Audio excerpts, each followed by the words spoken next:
It's so good to be here with you today.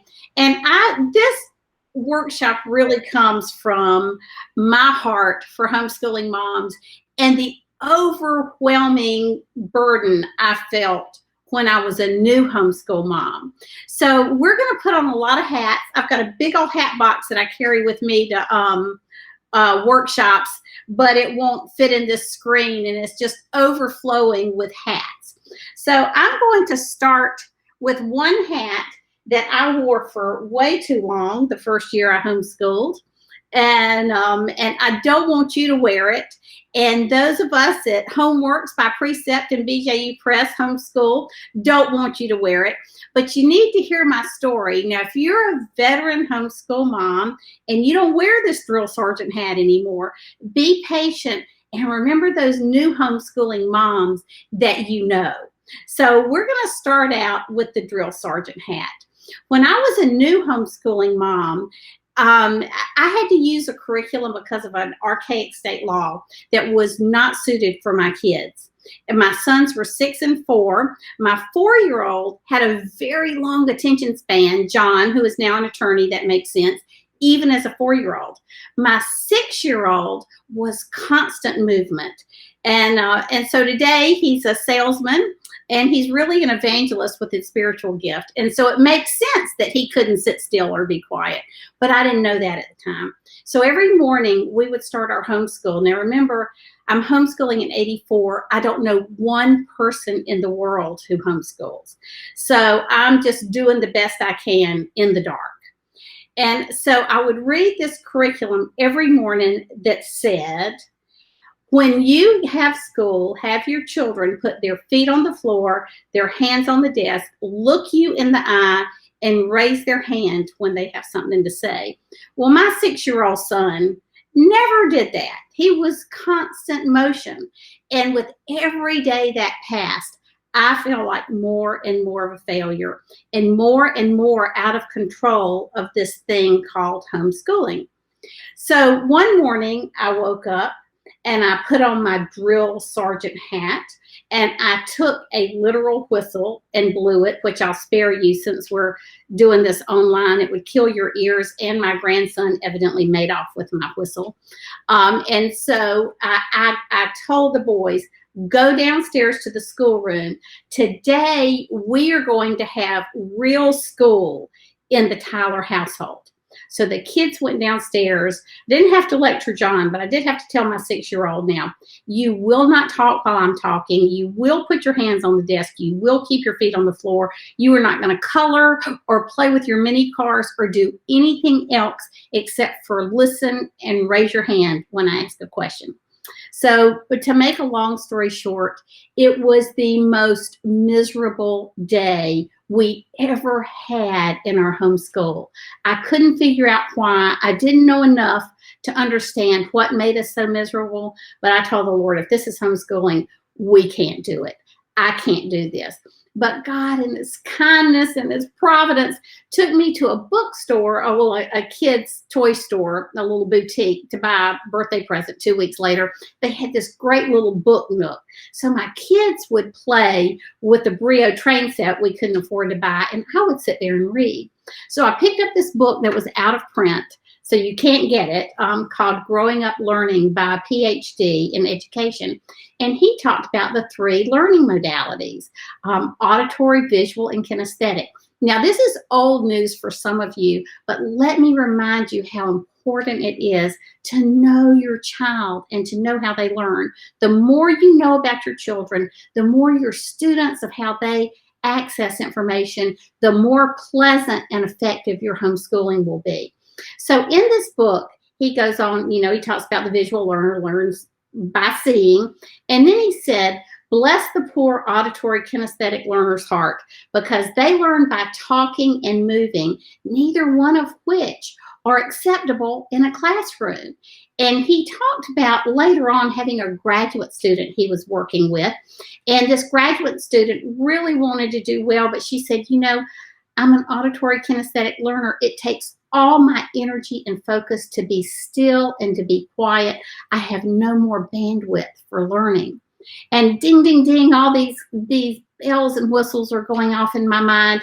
And I'm thinking, that's what was wrong with Ty that day. He had to spend all of his time and all of his energy being still and quiet while I had my drill sergeant hat on.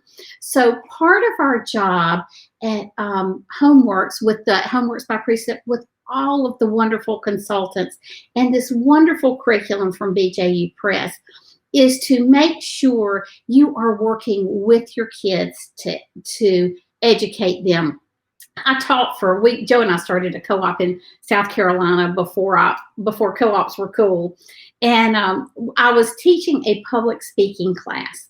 And one day I had all these huge maps that somebody had given me from National Geographic, and we used them for impromptu speeches. There were 13 boys in my class. It was glorious. They were uninhibited, no girls. Well, at the end of our class, we had another class coming in, and I just had to fold up the maps so fast to get out. I have no spatial skills, so my maps ended up being about this thick. One of the 13-year-old boys looked at me and said, "Miss Tyler, give me those maps. I can fold them up." So he folds them up. They're just nice and neat and thin. Did it in about 2 minutes. I said, "Shane, honey, how did you do that?" He said, Miss Tyler, you got to fold them the way they're bent."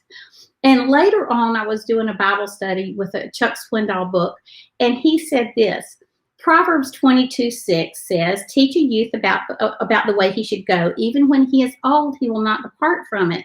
Swindoll said, we might paraphrase the verse to read, "Adapt the training of your children so that it is in keeping with their individual gifts or bents, the God-given characteristics built into them at birth. When maturity comes, they will not leave the training they have received." So we are going to take off the drill sergeant hat. I hope you never put it on. And if you're tempted, talk to one of our consultants. Talk to anybody at Homeworks by Precept about the way you can make homeschooling enjoyable, fun. There's still always work to be done, but you can drop that drill sergeant hat forever. The next hat I want to talk to you about is not really a hat. So we're going to have an outfit. And this is, putting this on, this is a referee's outfit. But if it came with a hat, it would be a halo. Let me get this on for you. I've got something that popped up on my screen. I'm going to get this off.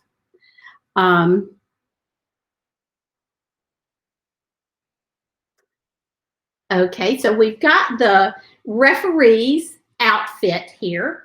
And because a lot of times we spend our time as homeschooling moms really refereeing fights, refereeing bad behavior, telling the children to stop doing this, share with this person, put that away, do your schoolwork. We're always refereeing. And another word for that is character building.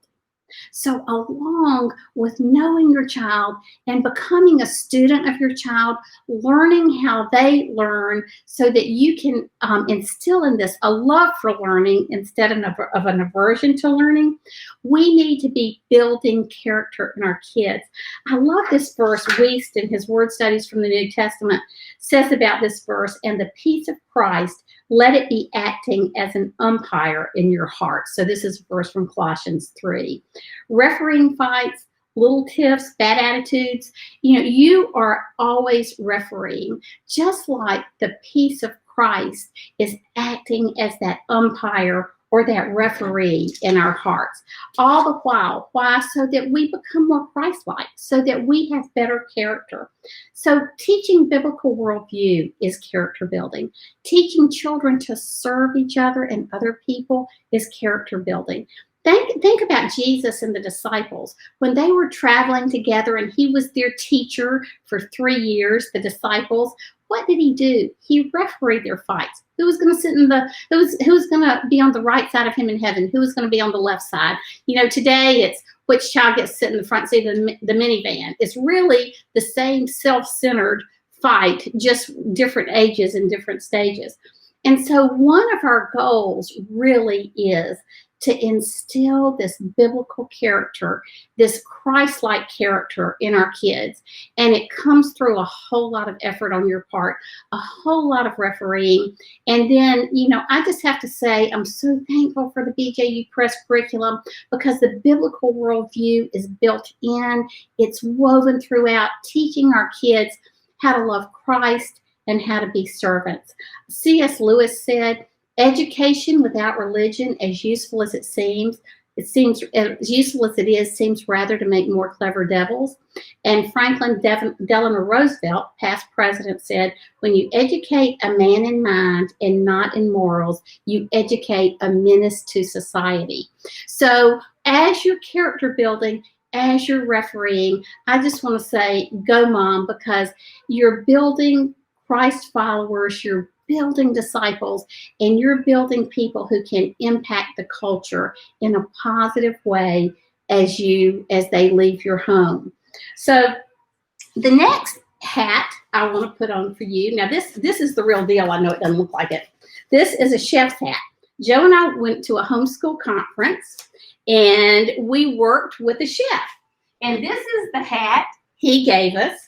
And he also gave us aprons with our names on it. So I'm going to put the apron on over the referee outfit, because we never quit refereeing. We never quit character building as a homeschool mom, even when we're serving food. I can remember that some people used to ask me all the time, I put this on inside out. Well, you know, that's the life of a homeschool mother, isn't it? You're just glad you've got your clothes all on, and your meals fixed and nobody's starving. So the people would ask me, have you ever wanted to quit? And I would say, yes, every day at lunch. I had 2 boys who were athletes and my daughter who only ate salads. But the boys, we would start out in the morning with breakfast. Then we'd have a snack. Then we'd start school. Then we'd have cereal. Then we'd have lunch. Then we'd have another snack. Now, of course, as they got older, they got a little more independent with their own snacks. But I really did. I thought, every day at lunch, I think I just want to quit. Now, sometimes our chef hat looks a little bit more like this pizza delivery hat, but somehow we manage, we get our kids fed. But you know, I just want to point out to you that Christ was the ultimate servant, and so much of his service was built around feeding people. He fed the multitudes. He fed 5,000. He fed the hungry. He fed the hungry who were spiritually hungry. He fed the disciples. After he was resurrected, he was fixing breakfast on the beach. You know, and he says, "Behold, I stand at the door and knock. He who opens the door, I will come into him and sup with him, eat with him, and he with me." So as we're feeding the multitudes in our lives, our children, their friends, people from church, needy people who need to be incorporated into our home, I think we need to remember that Jesus wore this apron and he always served. And so as you're cooking, as you're cleaning, as you're doing all of those things, we can remember that we're laying down our lives for Christ and we're modeling Christ for our children in a very, very, very real way. I love this verse from Luke 12 or Luke 13. I was reading it just again yesterday in my Everyday with Jesus Bible. And it says, "Be ready for service and have your lamps lit." We want homeschooling to be easier than it is sometimes. Part of the reason is homeschooling is just a lot of work. It's a lot of service. The fields were white to harvest, but where were those who would go work those fields? And so we just need to say, Lord, send me. I believe that our homes are the first fields of harvest that we work in. And that harvest we have of kids who love Christ is powerful, powerful, powerful. But it comes on the back of your service and of you mirroring Christ by laying down your life for your kids. So the next hat I want to show you is the chauffeur's hat. Now, when you started homeschooling, did you have any idea how much time you would spend in the car.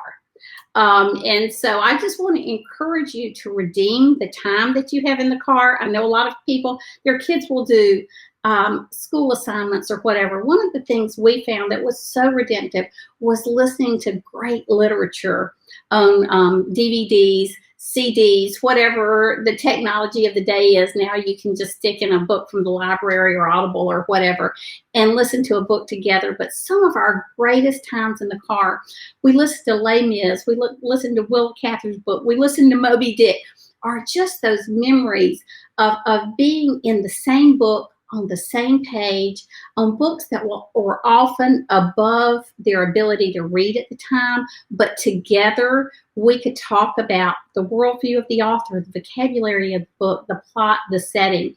And it's very, very bonding. We were coming home from a trip to West Virginia with friends. I'm not a skier, but my kids and my husband could ski, and we were skiing with his family at this homeschool day.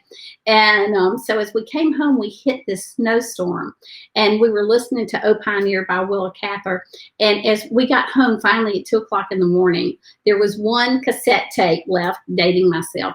And the kid said, we are not going to bed until we hear the end of this book. So one of my greatest memories is piled on the floor, all of us worn out, listening to Willa Cather's last few chapters together as a family before they would go to sleep. And you know, Jesus always was redeeming the time with his disciples as they were traveling. Like I said, he was refereeing their fights, but he was teaching them what the scripture really meant. He was teaching them how to live, how to cook, how to minister.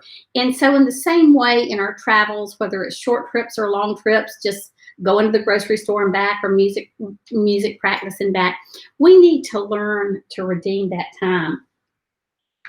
Now, I don't want to make light of anything that first responders have done for our country. Okay, wait a minute. I'm going to have some trouble with this nurse's hat. I need Sherry here. She's our resident nurse. Okay, there we go. It's a little backwards, I tell you what I'm going to do. I'm going to leave my chauffeur's hat on, because you got to have all these hats on at the same time anyway. So this is my nurse's hat, because on top of everything else, we're the first responder when our child has an accident. This is really goofy, and well, I'm sorry, y'all. Sometimes when you're a homeschool mom, your hats are just falling off. Sorry to all the nurses out there. But we are mending, we're diagnosing illnesses, we're taking care of our children's hurts. I remember one time my little girl had been sleeping with her brother that night because she had had a nightmare, and she fell out of his bed and onto an open drawer and broke her little collarbone. But it took us all day long to diagnose why she kept screaming every time she moved in a certain way. So we're mending bones, we're diagnosing illnesses, we're taking care of other people in our families during this whole COVID situation, but we're also binding up broken hearts. Jesus said he came to bring good news to the humble. He sent me to bind up the brokenhearted. So part of our homeschooling is just this whole relational aspect of binding up the brokenhearted. In keeping with our theme, the many hats we wear, here's the firefighter's hat. You know, sometimes these roles are figurative and sometimes they're literal. I'll never forget when the boys were little, we had been talking about the whole thing. If you use the magnifying glass, and the sun hits at the right angle, it starts a little fire. And I can't remember what we were doing that we talked about this, but my son John ran in the house one afternoon after we finished our schoolwork. He was probably 5, Ty was probably 7, and he says, "Oh, Mom, remember that experiment with magnifying glass?" And I said, "Mm-hmm." He said, "Well, Mom, I just want you to know it works." And I looked outside, and there's this huge fire raging in our backyard. So we got the hose out. We were able to firefight, and that was good. So that day, I was really a first responder in the true sense.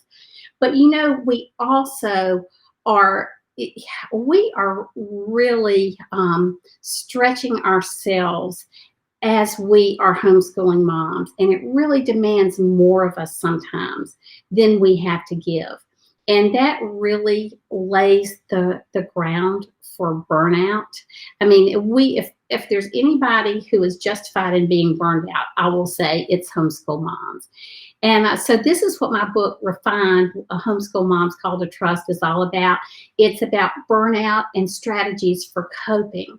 But most of all, it's about how Jesus walks in the fire with us. He was in the fire with Shadrach, Meshach, and Abednego. Can you imagine that fellowship as those three had been thrown into the fire, not really expecting to live? And they land, and there is Christ unshackled. He takes off their shackles, their chains, and he walks with them and he talks with them. It's like that old hymn, and he tells them that they are his own. And when they are released from the fiery furnace, they said you could not even smell the smell of smoke on them. And so we just need to remember, as we're taking care of our children, as we're fighting the little fires in our home that will always be there, whether they're figurative or literal, that we have the ultimate firefighter with us at Christ, who walks through those fiery furnaces with us so that we don't get burned out.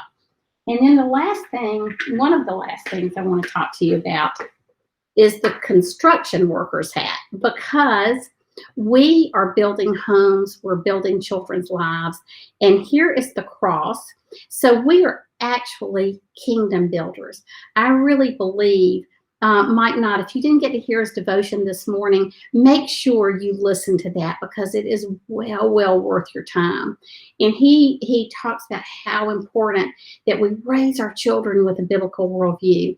So not only are we giving our children an excellent education, and with the BJU Press homeschool curriculum, you're giving them a cutting edge education that's robust and rich, but it's also biblically based. So in that way, every day, through the curriculum, through the word, through the other things we do with our children, we are really teaching them to think like a Christian, to act like a Christian, to walk like a Christian, to talk like a Christian. And that is so important. So as we do that, as we become these kingdom builders in God's kingdom, there's one thing that I can assure you, and that is you will have a target. We talk about targets on our back. We'll just have targets on us, period. Again, just to reference Mike's devotion, if you didn't hear it, Satan is really a roaring lion, and he is out to get us. Now, we forget sometimes that he's chained and Jesus has defeated him. So we need to remember that when we have a target on us, we can stand strong in the might and the power of the Lord with our spiritual armor on. But I really do want to say to you that the stakes are so high in homeschooling. I want to read you this quickly just to tell you one of the reasons I think the stakes are really cataclysmic in what you're doing.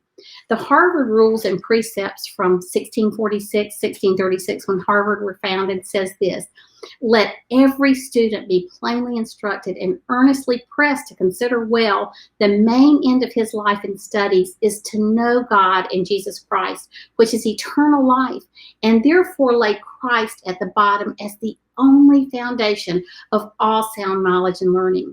So I think homeschooling is a revival movement.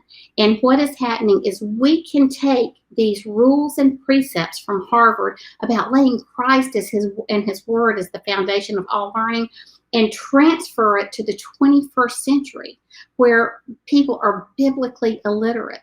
We can give our children a biblically based education through our home, through our homeschooling, that really prepares them to be kingdom workers and kingdom builders themselves as they leave our home.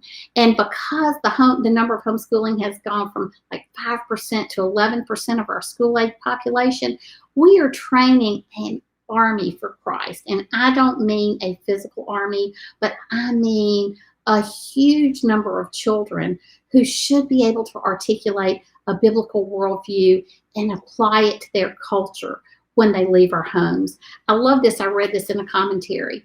God fulfills his purposes in the world in space and time. His kingdom is not established in an otherworldly, mythical, or mystical way, but through the lives of men and women in flesh and blood here and now. Moms and dads, you are those people who are establishing the kingdom in your everyday lives through homeschooling your kids.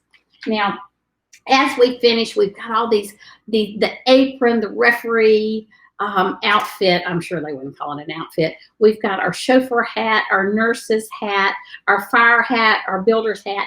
And on top of it all now, we've got to add our teacher's hat. Now, I have to tell you why I chose a NASA hat. I chose NASA because when we started homeschooling, there were 3 things people would ask me. Well, 4 things. Is it legal? And then they would say, what about socialization? And then they would want to know, what about PE in the prom? And what about physics?